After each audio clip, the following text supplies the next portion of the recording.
Halo guys. Kenalin, kami dari kelompok 6. Di sini kami mau jelasin tentang kasus-kasus kewarganegaraan yang pernah terjadi di Indonesia. Sebelumnya, kenalin, gue Dewa Septiana. Nama saya Regina Medika Siombing. Nama saya Rosina Sulaiman. Saya Adina Tanja Putraginangin. Halo guys, nama saya Ferdinand Stompur. Nama aku Fernando Stianto Saragi. Nama aku lagi pertama sih gue ya. Oke guys, sekian perkenalan dari kami. Langsung aja kita langsung next ke video pembahasannya. Thank you dong. Kasus kewarganegaraan pertama yang kami ambil adalah dari Bupati Saburai Jua Orien Patriot Riwukore, di mana status kewarganegaraan yang terungkap setelah Baswalu Kabupaten Saburai Jua Nusa Tenggara Timur menerima surat balasan dari Kedutaan Besar Amerika di Jakarta. Isi surat tersebut adalah benar, Orien Riwukore adalah warga negara Amerika Serikat. Sebelumnya, Baswalu mengirim surat klarifikasi soal status kewarganegaraan bupati tersebut ke Kedutaan Besar Amerika Serikat. Dalam cuplikannya, yang ditandatangani oleh Kepala Bagian Konsuler Eric M. Alexander adalah, "We would like to inform you that Mr. Orien Patriot Riwukore is holding US citizenship." Terkait hal itu, Yudi sebagai Baswalu mengaku sudah meminta KPU untuk meneliti secara cermat keabsahan calon sebelum menetapkan sebagai peserta pilkada. Menanggapi hal itu, Ketua KPU Sabu, Prejo Kirenius Padji mengatakan saat mendaftar sebagai peserta pilkada di daerah itu, Orien menyerahkan kartu tanda penduduk atau KTP warga negara Indonesia dan beralamat di Kota Kupang. KPU Saburai Jua juga melakukan klarifikasi ke Dinas Kependudukan dan Dukcapil Kota Kupang mengenai keabsahan KTP Orien seperti yang dipertanyakan Baswalu tersebut. Surat klarifikasi dari Dukcapil Kota Kupang itu dikeluarkan pada 16 September 2020. Surat itu ditandatangani oleh Kepala Dukcapil Kota Kupang Agus Riri Mase. Dalam surat itu tertulis Orien merupakan warga RT 003 RW 001 Kelurahan Membaun Sabu, Kecamatan Ala, Kota Kupang. Dan Kirenius juga mengatakan bahwa Dukcapil Kota Kupang sudah mengeluarkan berita acara tentang keabsahan KTP pada Selasa 2 Februari 2021. Dan penjelasan mengenai kasus tersebut akan dijelaskan oleh teman saya. Oke baik, terima kasih. Di sini saya akan menyampaikan penyelesaian terkait kasus kewarganegaraan ganda yang ditimpa oleh calon Bupati Saburai Jua yaitu Orien Patriot Riwukore yang disampaikan oleh teman saya Agri Natasha Boru Prakinagi. Terkait penyelesaian kasus kewarganegaraan ganda oleh calon Bupati Saburai Jua Orien Patriot Riwukore, berdasarkan penyelesaian dinyatakan tidak sah dan tidak bisa menjadi kepala daerah karena dinilai tidak punya hak dan tidak pula memenuhi syarat untuk menjadi kepala daerah. Yang apabila syarat kewarganegaraan tidak terpenuhi, maka demi hukum semua hal yang tercantum di dalam pengajuan syarat dan lainnya tersebut dinyatakan tidak sah pula, sehingga yang bersangkutan tidak punya hak apapun dalam pemilihan. Hal ini dikarenakan karena terkait kasus kewarganegaraan ganda yang dialami oleh Orien selaku calon Bupati Saburai Jua yang sampai pada umur ketika mencalonkan diri sebagai paslon 01, calon Bupati Saburai Jua berumur 56 tahun. Hal ini jelas menentang ketentuan dalam pasal Undang-Undang Nomor 12 Tahun 2006 yang mengamanatkan anak yang berkeluarga negaraan ganda setelah berusia 18 tahun atau sudah kawin harus memilih salah satu kewarganegaraannya. Namun dalam hal ini, Orien sampai saat itu masih memiliki status kewarganegaraan ganda, yaitu Amerika Serikat dan Indonesia. Orien diketahui memiliki paspor Amerika Serikat dan hal tersebut dibenarkan pula oleh pihak Amerika Serikat sendiri. Namun, Orien tercatat juga sebagai warga negara Indonesia dan memiliki dokumen kependudukan seperti paspor dan ektp. Lalu diterangkan dalam pasal 23 huruf A Undang-Undang Kewarganegaraan, salah satu yang membuat seorang WNI kehilangan kewarganegaraannya adalah karena mempunyai paspor atau surat bersifat paspor dari negara yang asing atau surat tanda kewarganegaraan yang masih berlaku dari negara lain atas namanya. Selanjutnya mengenai syarat menjadi kepala daerah adalah warga negara Indonesia berdasarkan Undang-Undang Nomor 10 Tahun 2016 dan bukan warga negara asing atau memiliki kewarganegaraan ganda, kecuali pada umur 18 tahun ia sudah melepas kewarganegaraan asingnya dan memilih kewarganegaraan Indonesia sebagai kewarganegaraan resmi. Maka dalam kasus ini, Orien dinyatakan tidak memiliki hak apapun dalam pemilihan karena kasus kewarganegaraan ganda yang menimpanya. Sekian penyelesaian dari saya terkait kasus kewarganegaraan calon bupati saya Rejua. Terima kasih. Oke, selanjutnya pada kasus yang kedua, saya mengambil kasus kewarganegaraan yang pernah terjadi pada Archandra Tahar. Ada yang udah tahu nggak sih kasus Archandra Tahar ini? Untuk yang belum tahu, saya akan ngejelasin. Disimak ya guys. Archandra Tahar adalah salah seorang pejabat tinggi negara yang dilantik dengan jabatan Menteri ESDM pada Kabinet Kerja Presiden Joko Widodo. Dengan jabatan Menteri ESDM pada 27 Juli 2016, kurang dari sebulan setelah itu, muncul dugaan bahwa Archandra memiliki kewarganegaraan ganda. Hal itu terbukti dengan kepemilikan paspor Amerika Serikat. Sebelum menjadi menteri, Archandra memang menempuh pendidikan dan bekerja di Amerika Serikat. Akan tetapi, beliau lahir dan besar di Indonesia. Seperti yang kita tahu, hukum di Indonesia tidak mengakui kewarganegaraan ganda untuk warga negara di atas 18 tahun dengan kondisi apapun. Tetapi, sikap Archandra Tahar yang cenderung menutupi statusnya sebelum beliau dipilih menjadi menteri membuat kasus ini lebih rumit. Setelah semua kasus kewarganegaraan ganda tersebut selesai, sehingga menimbulkan banyak sekali polemik pada saat itu. Kasus kewarganegaraan tersebut membuat Archandra Tahar juga diberhentikan secara terhormat dari jabatannya sebagai Menteri ESDM pada 27 Juli 2016. Selain itu, ia juga terancam kehilangan kewarganegaraan Indonesia. Akan tetapi sebelum dilantik menjadi menteri, ternyata beliau sudah mengajukan permohonan kehilangan kewarganegaraan kepada Kedutaan Besar Amerika Serikat di Indonesia. Permohonan tersebut disetujui tepat setelah jabatannya sebagai menteri dilepaskan. Meskipun begitu, beliau berhasil mempertahankan kewarganegaraan negara Indonesia pada akhirnya. Untuk penyelesaian kasus yang dilakukan oleh pemerintah Indonesia dalam menangani kasus Archandra Tahar akan dijelaskan oleh teman saya. Oke, jadi di sini saya akan memberikan solusi mengenai kasus kewarganegaraan Archandra Tahar. Dalam hal ini, sebenarnya Presiden Jokowi bisa saja menggunakan kekuasaan eksekutif presiden untuk memberikan kewarganegaraan kepada Archandra melalui proses naturalisasi apabila memang Archandra dinilai berjasa bagi Indonesia. Akan tetapi, sikap Archandra yang cenderung menutupi kasusnya sebelum dipilih menjadi Menteri Indonesia membuat kasus ini menjadi lebih rumit. Setelah semua kasus kewarganegaraan tersebut selesai, kasus kewarganegaraan Indonesia mantan Menteri ESDM Archandra Tahar dicabut. Hal itu dinyatakan Menteri Hukum dan Hak Asasi Manusia Yasona Lawli dalam rapat dengan Komisi 3 Bidang Hukum DPR. Menteri Yasona membeberkan tuntutan kembalinya status Archandra sebagai warga negara Indonesia. Archandra, kata dia, telah mengajukan pencabutan kewarganegaraan Amerika Serikat yang ia miliki. Archandra sebelumnya memang sempat menyandang kewarganegaraan ganda Amerika Serikat dan Indonesia yang tidak diakui dalam hukum Indonesia. Pasal 23 Undang-Undang Kewarganegaraan Republik Indonesia mengatur, apabila seseorang memperoleh kewarganegaraan lain karena kemauan sendiri, maka status WNI yang bersangkutan hilang. Atas kasus dugaan Dipatrida Archandra, Kementerian Hukum dan HAM memeriksa perkara tersebut. Archandra ditanyai Direktorat Jenderal Imigrasi melalui Sekretariat Negara. Archandra mengaku memiliki 2 paspor dan telah menjadi warga negara Amerika Serikat. Atas pengakuan itu, paspor WNI Archandra hendak dicabut. Namun, saat proses pencabutan WNI tengah berlangsung, lulusan teknik mesin ITB itu ternyata diketahui sudah mengajukan kehilangan kewarganegaraan ke Kedutaan Besar Amerika Serikat. Surat kehilangan kewarganegaraan Amerika Serikat milik Archandra diajukan ke pemerintah Amerika Serikat di bawah sumpah pada 12 Agustus 2016. Yakni 16 hari sesudah dilantik Presiden Jokowi menjadi Menteri ESDM pada tanggal 27 Juli dan 3 hari sebelum ia kehilangan jabatannya karena kasus kewarganegaraan tersebut pada tanggal 15 Agustus.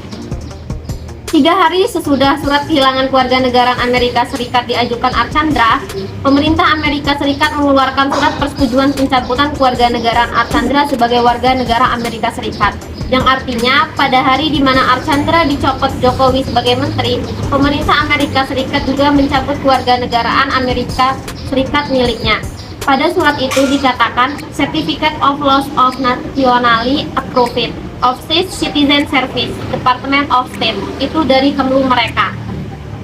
Untuk mengecek kebenaran hal itu, Kemkumham meminta surat konfirmasi dari Kedubes Amerika Serikat. pada 31 Agustus, pemerintah Amerika Serikat pun mengeluarkan surat konfirmasi yang menyatakan status kewarganegaraan Amerika Archandra telah dicabut. Sebab artinya kini Archandra tidak lagi menyandang kewarganegaraan ganda. Aturan hukum Indonesia, kata Yasona, tidak mengenal kewarganegaraan, juga tidak memperbolehkan seseorang tak berkewarganegaraan. Dan pada akhirnya Archandra Tahar pun kembali mendapatkan status kewarganegaraannya sebagai warga negara Indonesia. Kasus ketiga datang dari pesepak bola bernama Ezra Walian. Ezra Walian merupakan pesepak bola kelahiran Amsterdam, Belanda pada tanggal 22 Oktober 1977. Ezra Walian ini sudah menyukai sepak bola sejak usianya menginjak 4 tahun. Ezra Walian secara garis keturunan memiliki darah Indonesia karena ayahnya berasal dari Manado dan juga memiliki kewarganegaraan Belanda dari ibunya bernama Linda Bos. Bersama orang tuanya sejak kecil, Ezra Walian sudah hidup di Amsterdam dan darah sepak bolanya pun mengalir karena ayahnya yang pernah menjadi pesepak bola di sebuah klub lokal sebagai bek kanan. Meski lahir dan besar di negeri Kelincir Angin, namun Ezra Walian ini memiliki kecintaan terhadap Indonesia. Hampir setiap tahun dia pulang ke tanah air, terutama Manado, tempat kelahiran ayahnya. Ezra Walian merupakan pesepak bola yang memiliki kewarganegaraan Indonesia dan dari ayahnya dan kewarganegaraan Belanda dari ibunya. Nama pesepak bola Ezra Walian sempat menjadi sorotan publik dikarenakan kasus kewarganegaraannya yang sempat dipermasalahkan. Kasus ini membuat ia dilarang untuk bermain bersama skuad Garuda. Nah, pesepak bola yang kini berusia 24 tahun itu tak mendapat restu FIFA untuk membela Garuda Muda setelah FIFA menerima memorandum dari Federasi Sepak Bola Belanda atau KNVB. Hal ini dikarenakan Ezra pernah membela dan bermain untuk timnas Belanda sebelum menjadi WNI dan membela timnas Indonesia. Permasalahan kasus ini akan disampaikan oleh teman saya. Secara hukum negara, proses naturalisasi Ezra Walian sudah rampung semua. Dia tidak memiliki dua kewarganegaraan. Ezra juga sudah memiliki KTP dan KK atau kartu keluarga. Namun, ternyata ada persyaratan mengenai perpindahan pemain yang harus dilakukan oleh federasi. Lantaran persyaratan FIFA terkait proses naturalisasi yang bersangkutan harus tinggal 2 tahun di negara yang dimaksud. Apalagi Ezra pernah bermain bersama Belanda U17. Makanya proses tersebut tidak bisa dilegitimasi. Sesuai status FIFA pasal 5 ayat 2 terkait status pemain, Ezra tidak bisa berlaga lantaran sudah pernah bermain di negara lain di pertandingan resmi. Status kewarganegaraan Ezra Walian kemudian berubah pada 18 Mei 2017 setelah dirinya mengucap sumpah menjadi warga negara Indonesia atau WNI. Ezra Walian mendapatkan status kewarganegaraan Indonesia melalui program naturalisasi ketika ia berumur 20 tahun. Seorang itu diwajibkan untuk memiliki KTP atau kartu tanda penduduk sebagai tanda salah satu syarat resmi untuk menjadi warga negara Indonesia. Berbeda dengan Belanda yang mengakui kewarganegaraan ganda, Indonesia justru hanya mengakui satu saja kewarganegaraan. Masalah kewarganegaraan Ezra Walian yang sampai merambat kepada dalamnya ia untuk bermain di timnas Indonesia akhirnya menunjuk titik terang. Kini Ezra sudah bernapas lega. Pasalnya, ia sudah berhasil membela negara Indonesia setelah dokumen ahli asosiasi rampung diurus oleh PSSI. Ezra Walian akhirnya mendapatkan kepastian sosial soal status di timnas Indonesia. PSSI memastikan kepastian tersebut didapatkan setelah FIFA mengirimkan surat kepada PSSI pada Senin 14 Juni 2021 terkait status Ezra. Dengan keputusan FIFA itu, Yunus juga mengatakan bahwa Ezra bisa membela timnas Indonesia pada turnamen apapun. Sekian untuk penyelesaian status kewarganegaraan Ezra Walian. Terima kasih. Oke, kali ini saya akan memberitahukan informasi tentang mengapa WNI dengan naturalisasi sangat sulit dan mahal.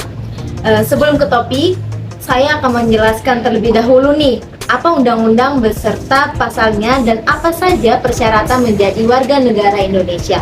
Berdasarkan Undang-Undang Nomor 12 Tahun 2006 tentang Kewarganegaraan Republik Indonesia dijelaskan bahwa orang asing dapat menjadi warga negara Indonesia atau bisa disingkat kata WNI setelah memenuhi syarat tata cara yang diatur dalam peraturan dan undang-undang. Pada pasal 8 disebutkan kewarganegaraan Republik Indonesia dapat juga diperoleh melalui pewarganegaraan. Sedangkan pengertian pewarganegaraan adalah tata cara bagi orang asing untuk memperoleh kewarganegaraan Republik Indonesia melalui permohonan. Permohonan perwarganegaraan dapat diajukan oleh pemohonan jika memenuhi persyaratan seperti disebut dalam pasal 9, yakni yang A ada telah berusia 18 tahun atau sudah kawin, yang B pada waktu mengajukan permohonan sudah bertempat tinggal di wilayah negara Republik Indonesia paling singkat 5 tahun berturut-turut atau paling singkat 10 tahun tidak berturut-turut. Yang C ada sehat jasmani dan rohani. Yang D dapat berbahasa Indonesia serta mengakui dasar negara Pancasila dan Undang-Undang Dasar Negara Republik Indonesia tahun 1945.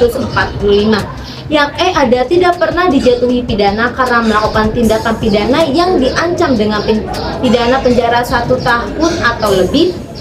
Yang F ada jika dengan memperoleh kewarganegaraan Republik Indonesia tidak menjadi kewarganegaraan ganda. Yang G mempunyai pekerjaan dan atau berpenghasilan tetap. Dan yang terakhir membayar uang pewarganegaraan ke kas negara. Yang terakhirnya ada prosedur berikutnya, yaitu permohonan harus ditulis dalam bahasa Indonesia di atas kertas bermaterai. Kelihatannya agak susah ya jadi warga negara Indonesia, seperti warga negara asing yang mau menjadi WNI. Itu benar-benar diseleksi banget, tidak boleh asal mengajukan permohonan.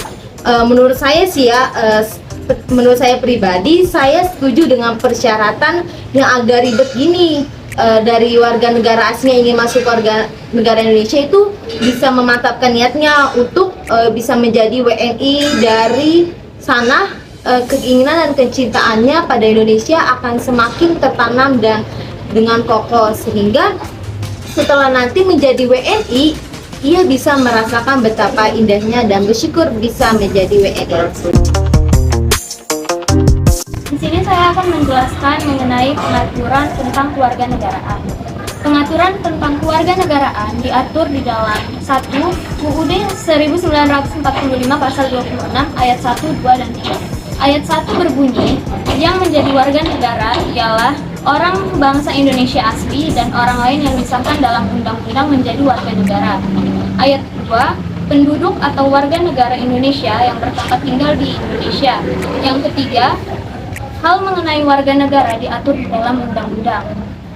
Yang kedua adalah Undang-Undang Republik Indonesia Nomor 62 Tahun 1958 yang diatur di dalam Pasal 1B, yaitu orang yang waktu lahir mempunyai hubungan hukum kekeluargaan dengan seorang ayah yang merupakan warga negara Indonesia, dan juga kewarganegaraan Republik Indonesia dimulai sebelum orang itu berumur 18 tahun atau sebelum seseorang itu kawin.